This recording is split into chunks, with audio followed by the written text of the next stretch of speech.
تزدهي والمنتهى والسدرة العصماء وحديقة الفرقان ضاحكة الربان بالترجمان شبية غناء هو أحمد ومحمد صلوا عليه صلوا عليه بحر الجمال بحر الكمال صلوا عليه صلوا عليه هو أحمد ومحمد صلوا عليه صلوا عليه بدر التمام نور الظلام صلوا عليه صلوا عليه بك بشر الله السماء فزينت وتضوعت مسكا بك الغبراء وبدا محياك الذي قسماته حق وغرته هدى وحياء صلوا عليه وإذا رحمت فأنت أم أو أب هذان في الدنيا هما الرحماء وإذا غضبت فإنما هي غضبة في الحق لا ضغن ولا بغضاء هو أحمد ومحمد صلوا عليه صلوا عليه بحر الجمال بحر الكمال صلوا عليه صلوا عليه هو أحمد ومحمد صلوا عليه صلوا عليه بدر التمام نور الظلام صلوا عليه صلوا عليه يا خير من جاء الوجود تحية من مرسلين إلى الهدى بك جاءوا بيت النبيين الذي لا يلتقي إلا الحنائف فيه والحنفاء هو أحمد خير خلق الله صلوا عليه صلوا عليه بحر الجمال بحر الكمال صلوا عليه صلوا عليه هو أحمد ومحمد صلوا عليه صلوا عليه بدر التمام نور الظلام صلوا عليه صلوا عليه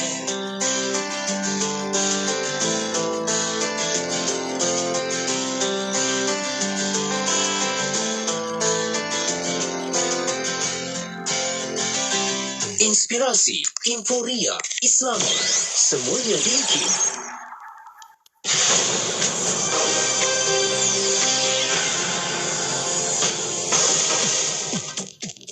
Bismillahirrahmanirrahim. Assalamualaikum warahmatullahi wabarakatuh dan salam sejahtera. Bersama saya Ahmad Nazari Muhammad Yusof dalam berita IKIM. Jabatan Perdana Menteri menafikan kenyataan satu poster yang tular di laman media sosial bertajuk PM kenaikan tangga gaji PDRM akan diumumkan dalam masa terdekat. Menerusi perkongsian di laman Facebook rasminya, JPM berkata kenyataan itu adalah palsu. Sambil menyertakan tangkap layar poster berkenaan, pihak JPM meminta orang ramai supaya tidak menyebar atau berkongsi sebarang maklumat yang tidak pasti atau palsu. Sejumlah 15 juta ringgit diperuntukkan Majlis Bandaraya Johor Bahru MBJB sebagai persediaan menghadapi monsun timur laut yang boleh menyebabkan berlakunya banjir di Johor Bahru. Datuk Bandar Johor Bahru, Datuk Muhammad Nur Azam Osman berkata peruntukan tersebut adalah untuk melaksanakan kerja penambahbaikan sistem saliran dan struktur selain penyelenggaraan di Sungai Bandaraya Johor Bahru. Jelasnya lagi, peruntukan itu digunakan bagi melantik kontraktor untuk melaksanakan semua kerja berkenaan bagi mengurangkan kesan banjir yang dijangka melanda bandaraya itu. Akhir sekali, Pengerusi Yayasan AIDS Malaysia, Datuk Profesor Dr. Adiba Kamarul Zaman menggesa tindakan untuk menangani masalah ketidaksamaan dalam kalangan orang hidup dengan HIV dan AIDS yang menghalang kemajuan untuk menghapuskan AIDS. Dalam mesej sempena sambutan Hari AIDS Sedunia 2022 semalam yang bertemakan Equalize atau kesaksamaan, Datuk Profesor Dr. Adiba berkata stigma dan diskriminasi terus memberi kesan kepada kehidupan ribuan orang hidup dengan HIV dan AIDS yang menjadi penghalang yang tidak diperlukan kepada perkhidmatan rawatan, pencegahan dan penjagaan HIV serta meletakkan masyarakat pada kedudukan yang amat merugikan. Sekian sahaja berita IKIM untuk edisi 10 pagi ini. Berita seterusnya bakal ke udara pada pukul 12 tengah hari ini. Assalamualaikum warahmatullahi wabarakatuh dan teruskan kesetiaan anda bersama IKIM Inspirasi Inforia Islami. Laporan berita tadi dari sumber bernama Kapsul Masa. Pada 9 September 2014, Anugerah Hak Asasi Manusia Anjuran Suruhanjaya Hak Asasi Manusia (SUHAKAM) telah disampaikan oleh Tan Sri Hasmi Agam, Pengerusi SUHAKAM bertempat di Kuala Lumpur. 8 penerima dipilih untuk menerima Anugerah Hak Asasi Manusia membabitkan 5 kategori iaitu individu, organisasi, media, agensi kerajaan, entiti perniagaan dan 1 anugerah khas. Setiap pemenang anugerah menerima sebanyak RM20,000 pelak dan sijil perhargaan.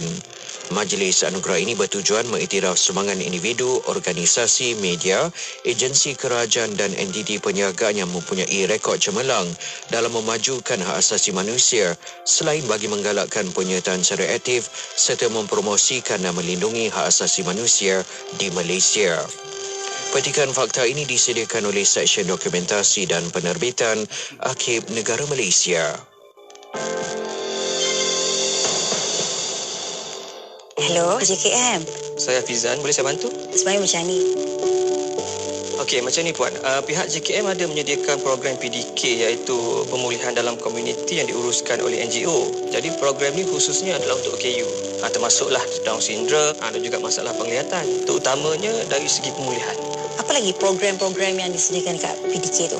Semasa di PDK ni, pelatih biasanya akan mengikuti latihan pengurusan diri, mengira, lukis, terapi muzik, sukan dan juga rekreasi. Sekiranya anak puan ni menghadiri sesi pemulihan sekurang-kurangnya 8 hari dalam sebulan, beliau layak untuk menerima allowance bulanan. Ya ke?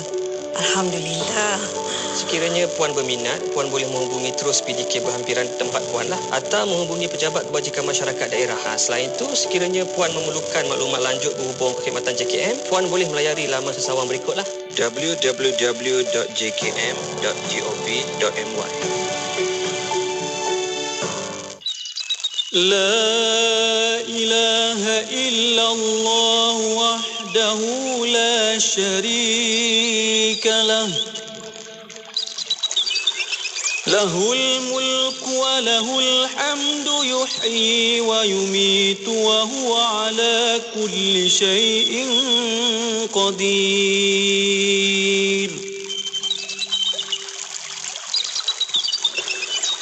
لا إله إلا الله وحده لا شريك له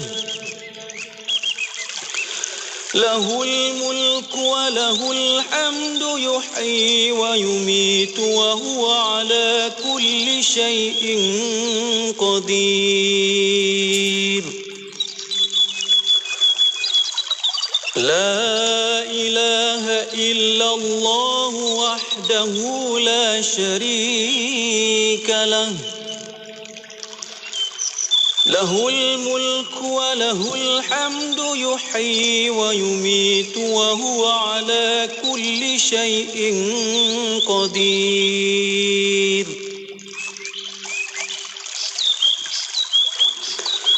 لا إله إلا الله وحده لا شريك له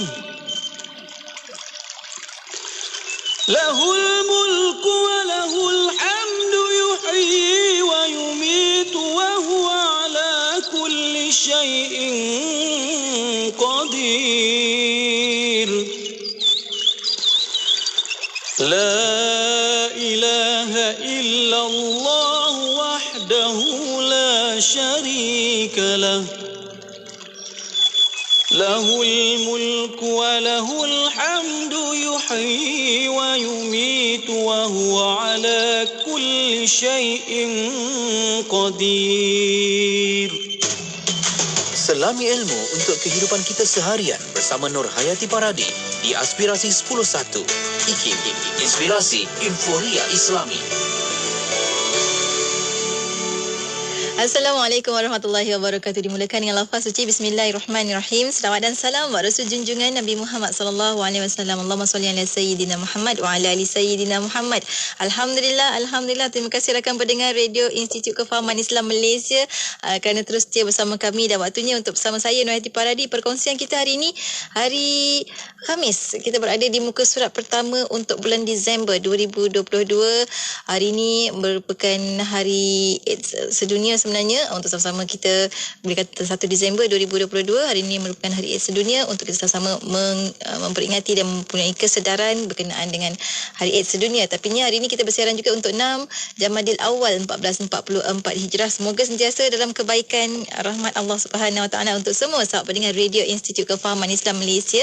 Dan alhamdulillah telah pun sama-sama kita tempuhi 4 jam menerusi Warna Pagi, diwarnakan bersama dengan rakan-rakan kita. Kita ada Pian dan juga Luqman, juga penerbit mereka Haji Faiz Haji Othman. Alhamdulillah, semoga apa jua yang mereka kongsikan memberi manfaat dan kebaikan untuk kita semua, insya-Allah. Baiklah, untuk bersama dengan Yati, kejap lagi hari Khamis jadual kita bakal bersama menerusi rancangan Tahsin Ibadah. Kita nak bersama dengan Ustaz Ahmad Lutfi Muharram dalam sesi soal jawab, yang mana anda boleh ajukan saja soalan-soalan anda di FB IKIM FM, di YouTube channel IKIM. Kita ada ruangan komentar di situ, anda boleh ajukan soalan anda di situ.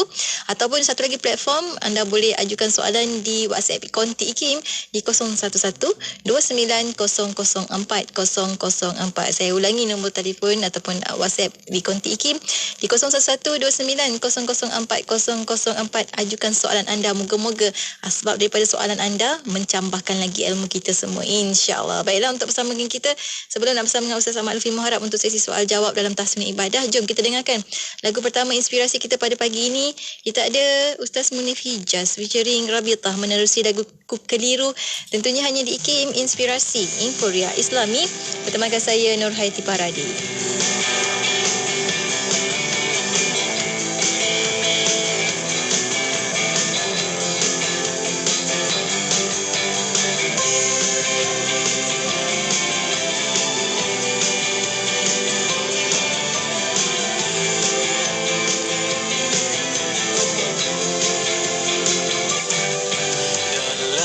Pencarian ini ku cuba untuk mengerti, memahami dan dalami maksudnya ku di sini. Benda dunia ini yang tidak pernah berhenti, tipu daya yang berbagai rupa coba menyesat manusia. Ramai yang keliru, ditipu dan layu mengikut nafsu. Ku takkan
perasan tak?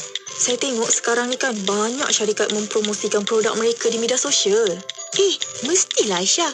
Media sosial ini kan semakin mendapat perhatian sebagai platform penting yang interaktif dan efektif.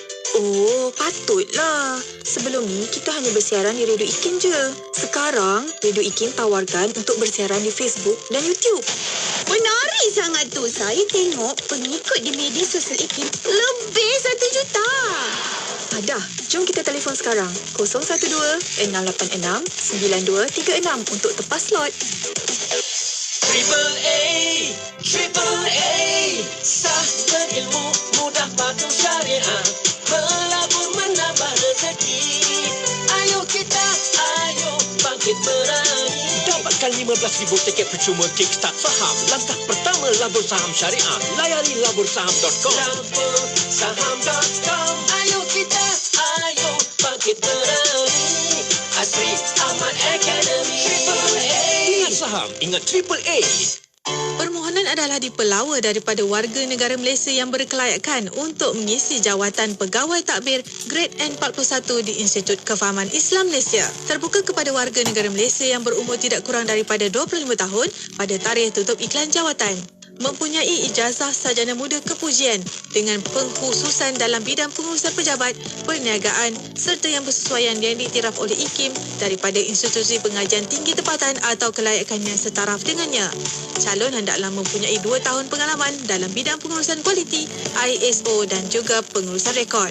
Antara bidang tugas dan tanggungjawab utama, merancang, menyelaras, melaksana dan memantau sistem pengurusan kualiti SPK selaras dengan keperluan standard, dokumen, kualiti dan peraturan yang sedang berkuat kuasa. Kalian juga perlu menyediakan dasar dan mekanisme pengurusan inovasi di IKIM bagi memastikan tadbir urus dilaksanakan. Serta perlu merancang dan melaksanakan sasaran kerja tahunan unit. Kemukakan permohonan anda kepada Unit Modal Insan Institut Kefahaman Islam Malaysia sebelum atau pada 15 Disember 2022.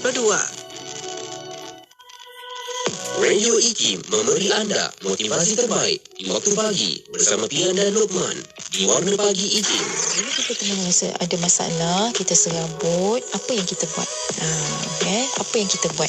Kita nak fokus pada masalah kita tadi tu. Kita nak besarkan masalah tu kan, duk fikir masalah. Ataupun kita nak banyakkan doa dan minta supaya Allah berikan jalan keluar yang terbaik untuk masalah kita. Setiap Isnin hingga Jumaat 6 hingga 10 pagi diiringi dengan lagu-lagu nasyid terbaik di Malaysia.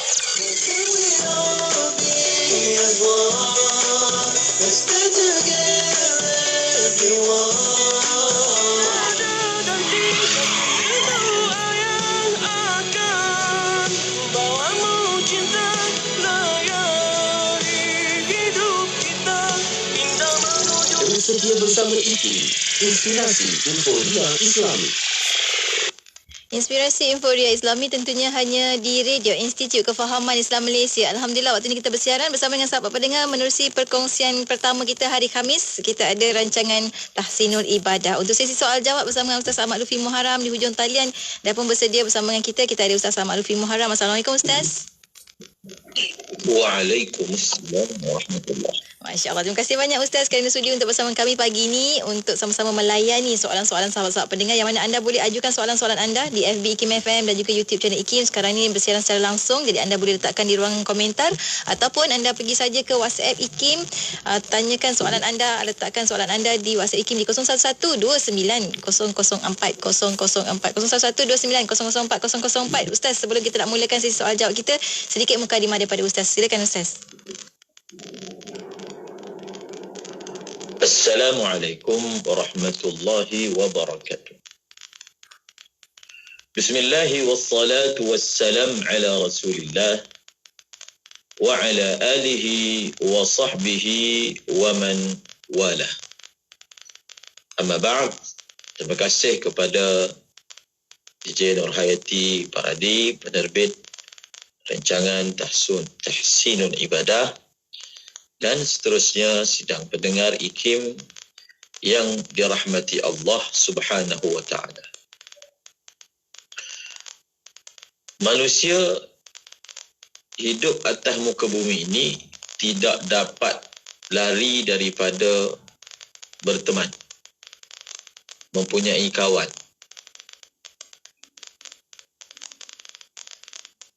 Kerana Allah Ta'ala tidak menciptakan dunia ini sunyi.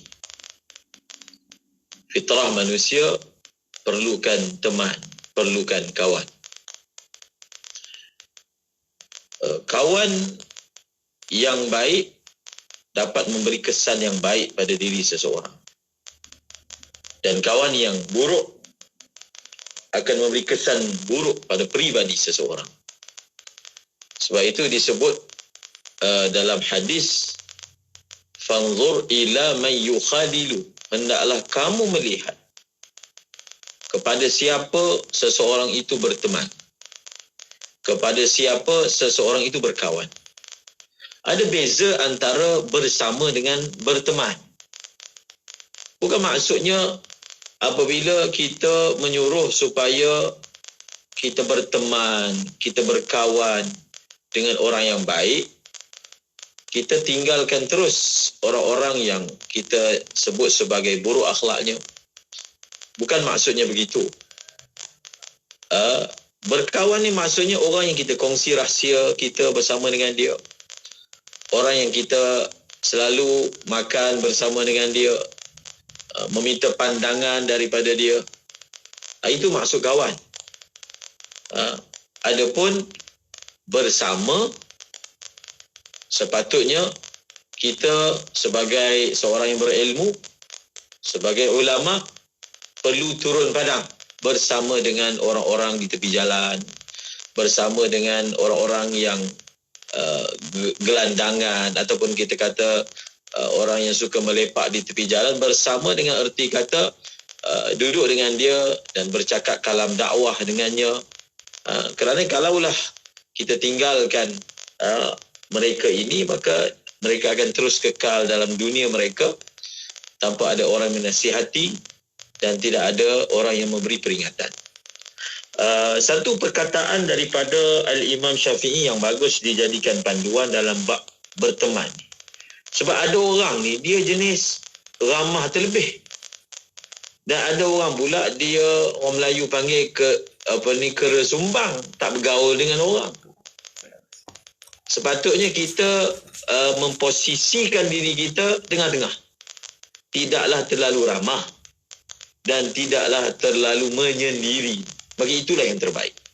Saya tutup dengan persanan Imam Syafi'i, al-imbisatu ila nasi majlabatun liqrana'is su' wal-inqibadu anhum maksabatun lil-adawati fakun bainal munqabidi wal-munbasiti. Terlalu terbuka dan ramah dengan semua orang akan menjadi penarik kepada teman-teman yang buruk. Maknanya dia tak bertapis. Dan terlalu menyendiri, tidak bergaul dengan orang, mengambil sifat kera sumbang, menghasilkan permusuhan. Maka kata Imam Syafi'i, jadilah oleh kamu di antara orang yang terlalu menyendiri dan orang yang terlalu ramah, iaitu tengah-tengah. Kita tahu siapa yang sepatutnya kita berteman, dengan erti kata teman, siapa yang sepatutnya kita tinggalkan, siapa yang sepatutnya kita hanya memberi salam sahaja kemudian kita berlalu pergi, dan siapa yang sepatutnya kita boleh kongsi rahsia kita. Maka itu adalah ilmu kehidupan. Ilmu kehidupan. Kerana orang yang menyendiri ini, sebab itu kita ni dilarang daripada berbisik depan orang. Kenapa dilarang berbisik depan orang? Kerana berbisik depan orang ini menimbulkan sangka buruk, prasangka. Mungkin dia kata pada aku, mungkin dia umpat aku, mungkin dia keji aku. Nabi larang daripada berbisik depan seseorang yang lain. Dan begitulah juga bila kita tak bercampur dengan orang, maka akan ada antara kita dengan mereka ini sangka buruk. Ada prasangka. Dan prasangka itu tiba-tiba dengan kita sekali ziarah je. Selalu kita dengar daripada jauh je. Kita datang sekali je ziarah, segala prasangka tu hilang. Rupa-rupanya selama ini hanya prasangka sahaja. Tidaklah orang kata apa? Buruk khabar dari rupa. Begitu. Bukan indah khabar dari rupa. Buruk khabar dari rupa. Sebenarnya orang itu tidaklah seperti yang dikhabarkan. Maka selalulah menziarahi. Kerana dengan menziarahi, hilanglah prasangka. Wallahualam. Masya Allah. Terima kasih banyak Ustaz ajar tentang adab berteman ilmu kehidupan. Terima kasih banyak Ustaz. Dan kita nak mulakan sesi soal jawab kita yang mana anda boleh ajukan soalan anda di FB IKIM FM, YouTube channel IKIM dan juga di WhatsApp IKIM di 01129004 004. Soalan pertama Ustaz datang daripada sahabat kita di WhatsApp IKIM bertanyakan soalan. Assalamualaikum Ustaz, kata nak tanya sikit. Ibu bapa sahabat kita ni sudah bercerai dan tak kahwin sehingga mereka meninggal dunia. Soalannya, di akhirat nanti mereka bersama seperti dahulu ke sebab anak-anak nak bersama dengan mereka juga di akhirat kelak. Macam mana tu Ustaz? Ada dapat penjelasan daripada Ustaz? Silakan Ustaz.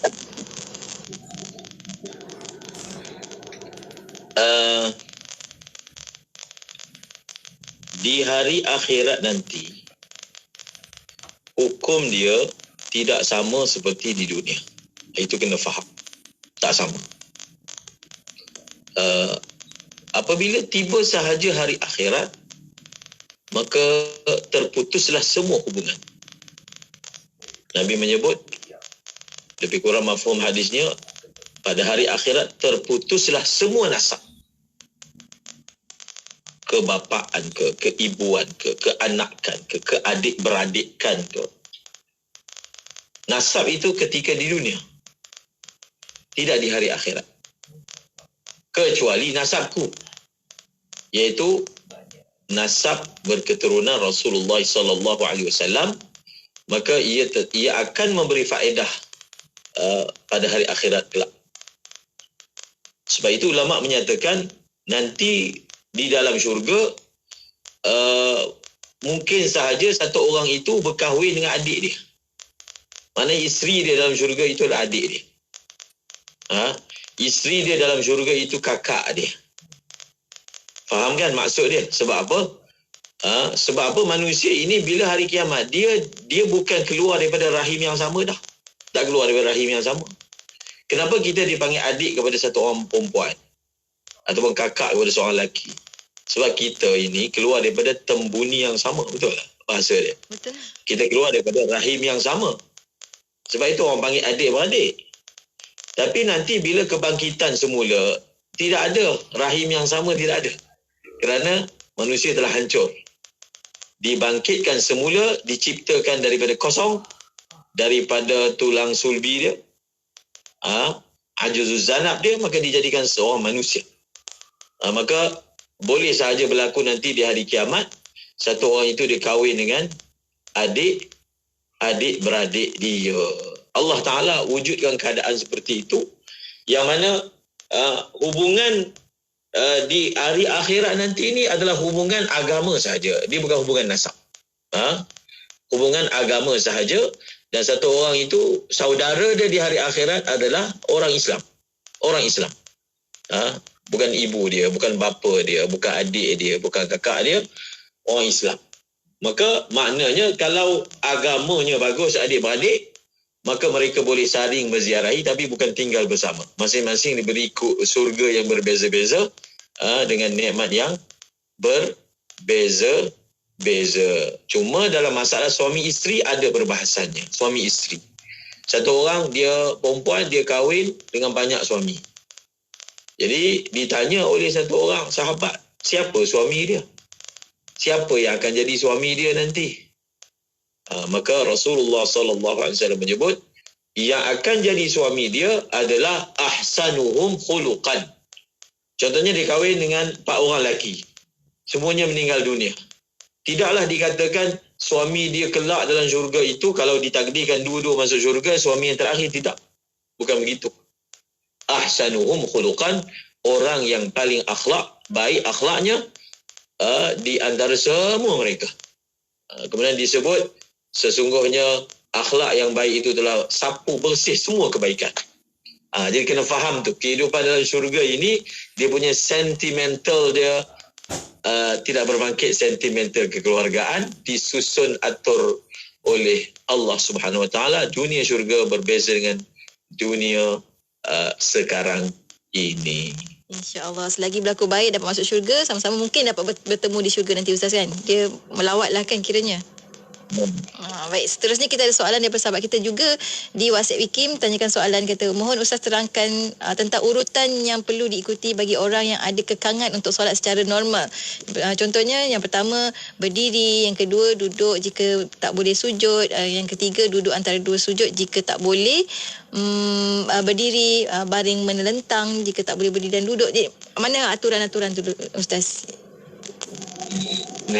Aturan tu macam yang ditanya. Oh, sama. Jadi ada satu orang sahabat Nabi sakit berat lah. Beliau ni kena penyakit buasir, sakit berat, iaitu Imran bin Husain. Hadis semayang duduk ni hadis yang diriwayatkan daripada Imran bin Husain. Beliau ini menghidapi antaranya sakit buasir, ada sebut lagi menghadapi sakit busung perut. Jadi beliau sakit lama sehingga beliau sakit sehingga terlantar saja di atas katil, dan beliau bersabar atas sakit yang diuji beliau dengannya. Antara pesanan Rasulullah kepada beliau yang hadis ini masyhur, Nabi pesan kepada beliau, salli qa'iman, semayanglah berdiri. Fa illam tastati' fa qa'idan, kalau kamu tak mampu semayang duduk. Fa illam tastati' fa 'ala jambin, kalau kamu tak mampu di atas lambung kanan, di atas lambung. La yukallifullahu nafsan illa wus'aha, Allah tidak membebankan seorang hamba itu melainkan apa yang dia mampu. Maka urutan dia mengiring di atas lambung. Kalau mengiring di atas lambung tidak mampu dilakukan, maka secara melentang.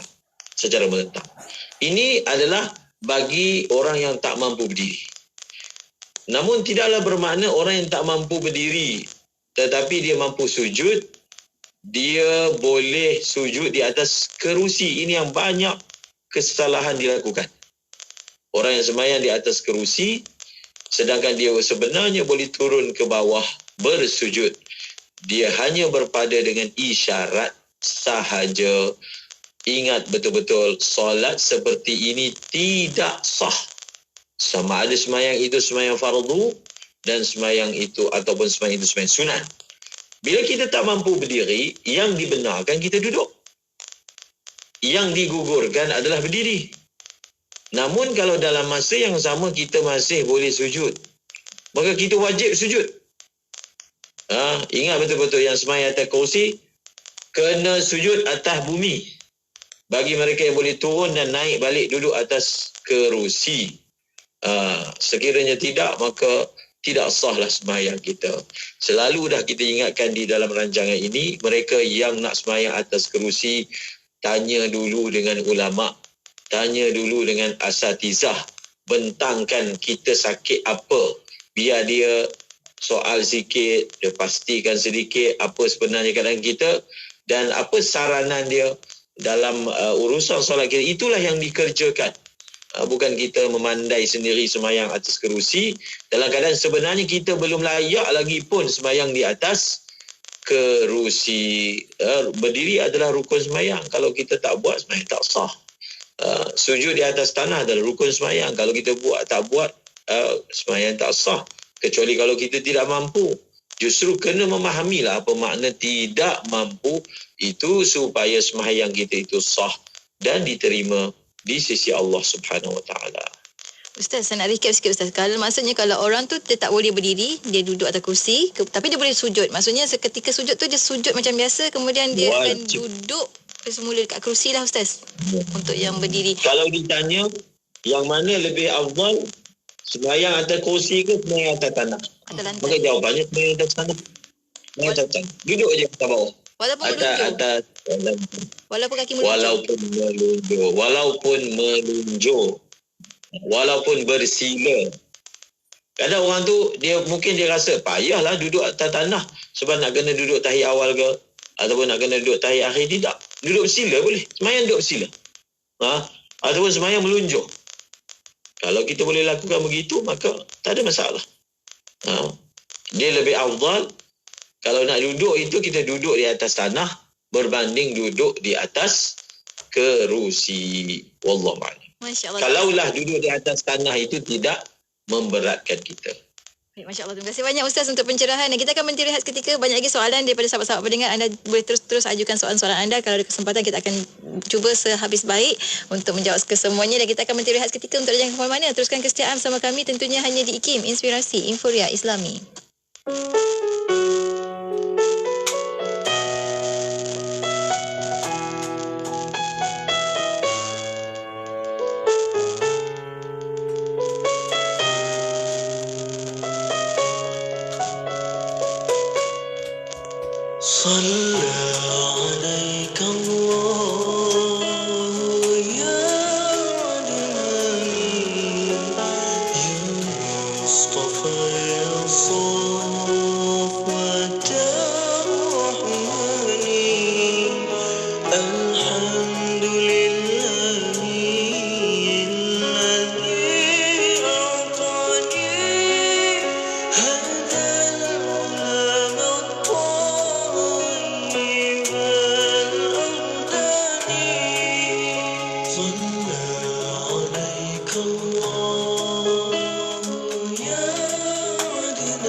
Selawat dan salam buat Rasul junjungan Nabi Muhammad SAW.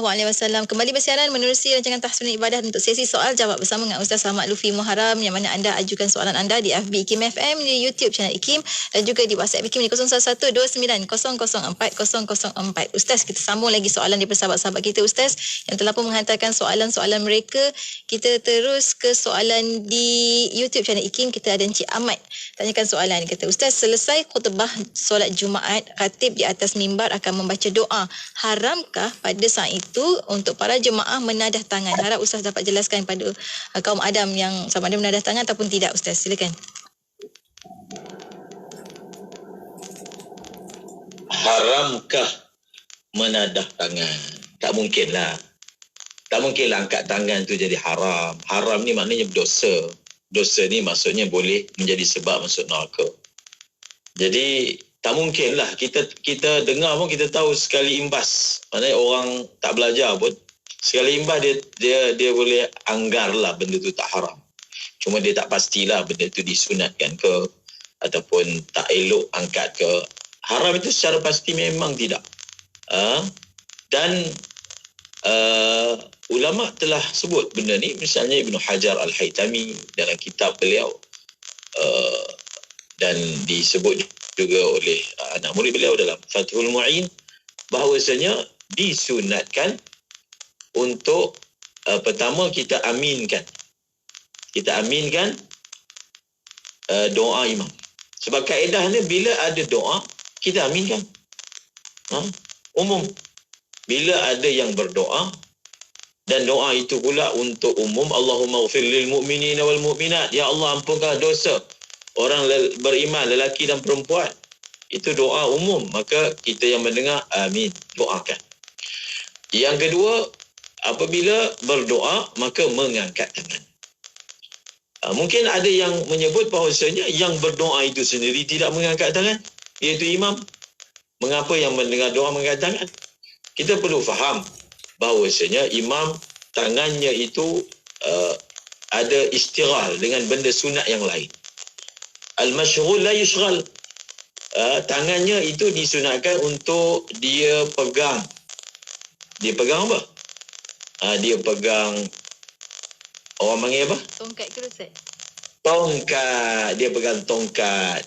Ataupun dia pegang pedang ke, pegang busur panah ke. Tak buatlah tempat kita. Jadi tangan kiri dia pegang tongkat, tangan kanan dia disunatkan pegang tepi mimbar, harful mimbar. Oleh kerana tangan dia itu sudah ada wazifah, sudah ada kerja, ada kaedah yang berbunyi al-mashghul la yushghal. Adapun kita sebagai hadirin, tangan kita tidak ada apa-apa perkara sunat yang kita perlu buat dengan tangan itu, maka kembali kepada asal, apabila berdoa maka tangan diangkat. Kesimpulannya, disunatkan untuk mengangkat tangan dan disunatkan untuk mengaminkannya. Masya Allah. Terima kasih banyak Ustaz untuk pencerahan. Seterusnya soalan daripada sahabat kita juga di WhatsApp IKIM. Kita ada Kak Zara dari Kampung Gajah Perak nak tanya tentang tanah kebun yang ada bekas tapak laluan babi. Kalau lepas hujan boleh ke tanam sayuran di tempat tersebut Ustaz? Terima kasih kepada Puan Zara daripada Kampung Gajah Perak. Ini kampung rumah saya ni, Kampung Gajah Perak. Dalam masalah ini, pertama, bila kita mengesan ada tapak kaki yang kita pasti ini adalah tapak kaki babi, khinzir, maka kawasan itu kita kira apa? Kawasan itu kita kira bernajis lah, dengan najis mughallazah sekiranya kawasan itu basah. Kawasan itu apa? Basah. Okey, selesai. Jadi episod pertama adalah pasti itu tapak kaki khinzir. Bukan ini tapak kaki kambing hutan ke ataupun apa-apalah makhluk lain. Kita memang pasti kita kenal benar dengan tapak kaki makhluk ni. Yang kedua, apabila tempat itu yang kita hukum tadi sebagai bernajis mughallazah mesti disyaratkan basah. Misalnya basah lah. Tapi kena ingat macam mana cara untuk membersihkan najis khinzir. Macam mana? 7 kali air, salah satu dengan tanah. Jadi tempat yang dipijak oleh khinzir itu tanah kan? Tanah. So bila hujan turun ni agak-agak dia basuh tanah tu berapa kali? Lebih daripada 7 kali. Sampailah 7 kali. Lebih daripada 7 kali. Jadi air tanah dah tak ada masalah. 7 kali basuhan dah tak ada masalah. Jadi tempat itu sebenarnya suci. Dan tak ada masalah untuk kita tanam apa-apa di sana. Hatta lah, kita ambil contoh yang lain. Hatta kalau tak ada hujan. Lepas dia pijak tu, kita letak benih terus untuk tanam sayuran. Kalau kita buat seperti itu pun tetap sayuran itu dihukum suci dan boleh dimakan. Misalnya ulama bahaskan ini contoh je. Kita tanam pokok, kita guna baja daripada tahi khinzir. Contoh. Adakah sayur itu akan dihukum sebagai mutanajis ataupun sayur itu kita kira najis lah sebab dia mengambil daripada zat tahi khinzir misalnya kan? Jawapannya tidak. Bahagian yang mana masa kita letak baja kena dengan bahagian itu, maka bahagian itu mutanajis. Kena dengan tahi itu. Tapi bahagian yang membesar, naik tinggi, itu tidak dihukum sebagai najis. Begitulah hukum dia. Baik, terima kasih banyak Ustaz. Seterusnya kita ada soalan daripada di FB IKIM, Encik Amri Ismail tanyakan soalan kita. Assalamualaikum Ustaz, berkaitan dengan tajuk minggu lepas dalam pengajian Matan Zubaid Ustaz. Soalan sahabat kita, jika terlepas berada di Arafah ketika musim haji, dikehendaki bayar dam pada masa mengerjakan haji pada tahun berikutnya. Bagaimana jika individu tersebut meninggal dunia sebelum sempat pergi haji dan waris hanya buat badal haji tanpa membayar dam kerana tidak mengetahui perlu bayar dam tersebut Ustaz?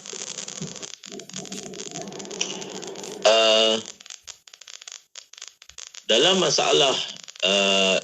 masalah ini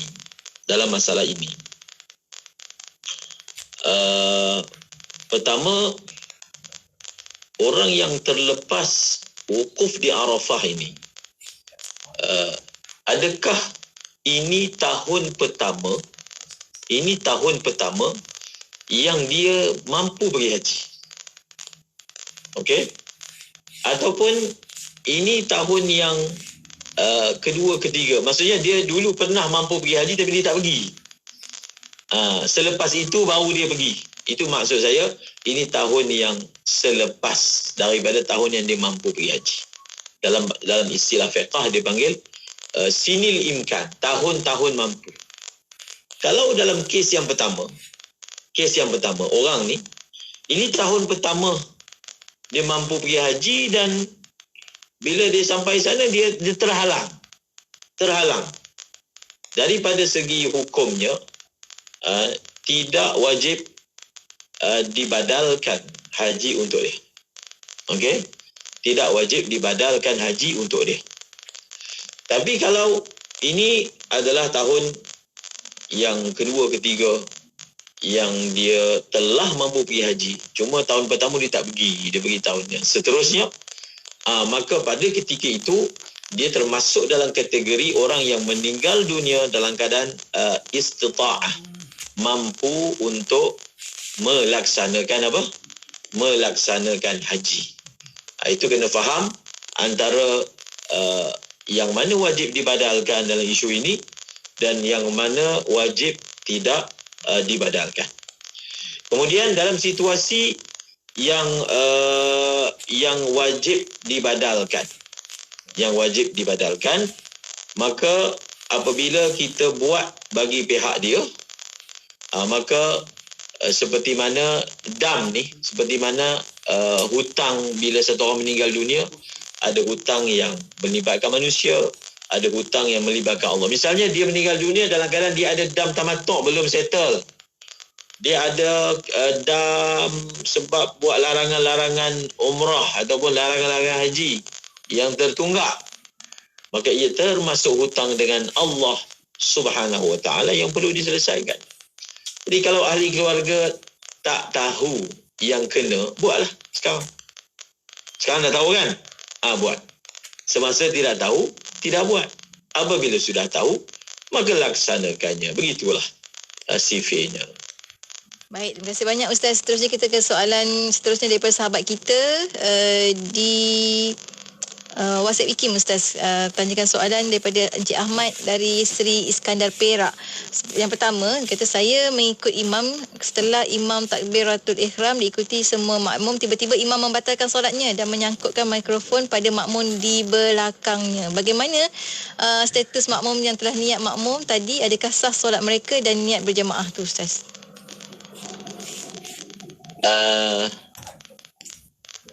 Pusing balik soalan tadi. Saya yang imam, setelah imam takbiratul ihram diikuti semua makmum dan tiba-tiba imam batalkan solatnya. Okey. masalah ini dipanggil masalah al-istikhlaf. Okey, masalah ini dipanggil apa? Masalah al-istikhlaf. Istikhlaf ni terjemahan dia melantik pengganti. Melantik pengganti. Khalifah lah. Khalifah solat. Adakah boleh melantik pengganti? Ada dua pendapat dalam mazhab Syafi'i. Pendapat yang muktamad dalam mazhab Syafi'i boleh. Pendapat yang kedua, apabila imam batal, maka makmum lain khalas, batal. Namun dalam mazhab Syafi'i, menurut pendapat yang muktamad, boleh melantik pengganti.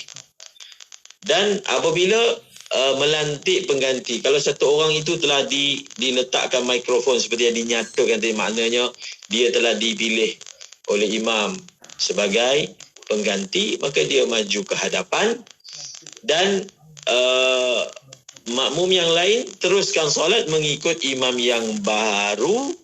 Tidak disyaratkan untuk makmum itu memperbaharui niat mereka. Sebab si fulan yang baru mara ke hadapan jadi imam ini, tadi kita sebut apa? Dia adalah pengganti bagi imam kan? Dia adalah pengganti bagi imam. Maksudnya dia meneruskan legasi imam itu. Kalau dah sebut, dia meneruskan solat imam itu. Seolah-olahnya dia itu adalah imam tadi. Itu maksudnya kenapa tidak perlu memperbaharui niat qudwah. Tapi kalaulah imam itu diambil orang lain, orang luar yang tak ikut semayang dengan dia, maka bila misalnya imam tu batal, kemudian dia tengok satu orang baru datang masuk masjid, dia masbuk, kaulah jadi imam contohnya, maka kalau kita nak ikut dia, maka kita perlu dipanggil tajdidu niyatil qudwah, kena memperbaharui niat mengikut imam tersebut. Dan syarat dia, kalau kita nak supaya khalifah yang kita sebutkan tadi itu boleh menjadi pengganti terus, semasa imam tu batal, makmum tidak melakukan apa-apa pergerakan rukun. Tunggu, kan? Jangan melakukan apa-apa pergerakan rukun secara bersendirian. Misalnya imam tu batal, makmum ni dia pergi rukuk. Maknanya dia telah apa? Melakukan perbuatan secara bersendirian, maknanya dia telah berpisah daripada jemaah. Maka kalau dia nak ikut imam baru, dia kena niat semula. Menjadi makmum kepada imam yang baharu itu. Baik, terima kasih banyak Ustaz untuk pencerahan. Seterusnya kita ada soalan di Facebook IKIM daripada Lanami Ami. Dia kata, sekiranya seorang bekerja di hotel sebagai kerana akaun dan pemilik hotel mempunyai bisnes lain di tempat lain seperti judi, adakah gaji pekerja hotel itu berkat, Ustaz?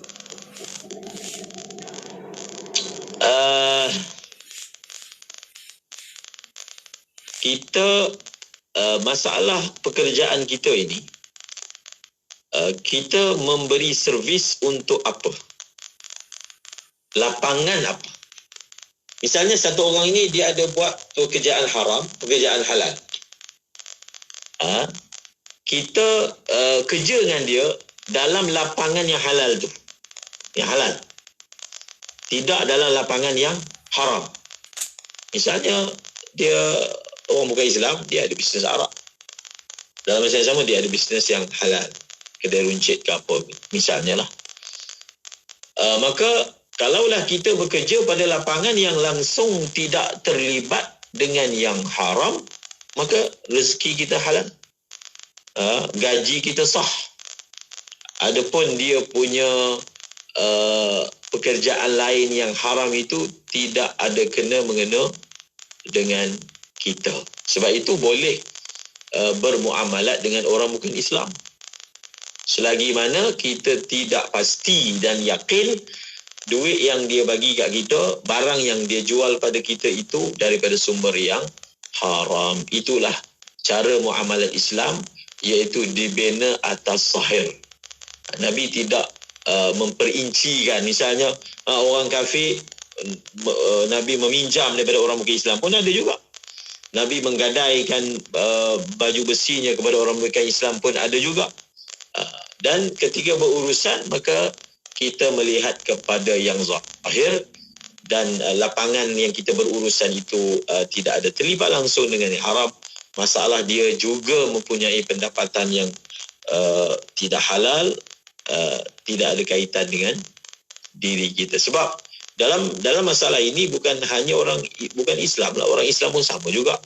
Kalau orang Islam itu ada pendapatan yang halal, ada pendapatan yang haram, maka hukumnya tetap sama. Baik, terima kasih banyak Ustaz untuk pencerahan. Seterusnya soalan dari sahabat kita di WhatsApp IKIM. Soalan kata, bolehkah pesakit yang memakai drip di hospital solat secara duduk untuk mengelakkan banyak pergerakan disebabkan jarum pada drip akan terus bergerak dan menyebabkan kesakitan dan mungkin pendarahan? Dan soalan keduanya, bolehkah pesakit tersebut jamakkan solatnya Ustaz? Tidak boleh berdiri ni. Tidak boleh berdiri ni banyak faktor. Tidak boleh berdiri ni banyak faktor. Sebab itu illah dia adalah adamul qudrati 'ala al-qiyam. Tak boleh berdiri. Ada orang tak boleh berdiri sebab dia sakit. Ada orang tak boleh berdiri disebabkan apa? Disebabkan tempat tu sempit. Dia bukan sakit, tapi dia telah dikurung di satu tempat yang dia tak boleh berdiri. Kalau dia berdiri, kena dinding. Kena apa? Ceiling. Kena bumbung. Itu pun tak boleh berdiri juga. Nampak? Itu bukan fizikal kan? Itu dipanggil keadaan sekeliling. Bahkan dalam kitab dia bagi contoh, antara keadaan yang orang tak boleh berdiri ni, dia pengintip. Dia pengintip. Pergi pengintip tempat komunis. Jadi, mengintip ni kena mengesot. Kena merangkak. Menjulur. Kalau dia berdiri, akan dikesan, akan terkantoi lah. Maka dia tidak berdiri. Itu pun sebab yang boleh kita semayang apa? Kita semayang duduk. Yang ni bukan duduk dah, mungkin dia semayang baring lagi. Jadi kena faham. Poin dia tak boleh berdiri. Jadi dalam masalah ni, orang ini dikira tak boleh berdiri sebab kalau berdiri menyebabkan bertambah sakit dia. Sebab itu sebagian ulama telah mentafsirkan apakah sebabnya orang itu boleh semayang tak berdiri. Iaitu apabila ada pada dia sebab-sebab yang membolehkan tayamum. Sebagian tafsiran. Jadi apakah sebab-sebab yang membolehkan kita tayamum? Iaitu kalau kita gunakan air, sakit kita bertambah. Kalau kita gunakan air, sakit lambat sembuh. Begitulah juga diaplikasikan dalam isu ini. Kalaulah dia berdiri, dalam konteks ini, kalau dia berdiri, sakit dia jadi lambat sembuh. Rawatan dia jadi lambatlah sebab benda tu di-grip kan. Kalau bergerak banyak, maka ia melambatkan ataupun langsung tidak memberi kesembuhan. Secara jelas, dalam situasi ini, orang ini boleh berdiri. Itu yang pertama. Yang kedua, adakah dia boleh semayang jamak? Kita pernah bicarakan tentang masalah semayang jamak kerana sakit. Ia adalah merupakan ikhtiar dan tarjih daripada Al-Imam Nawawi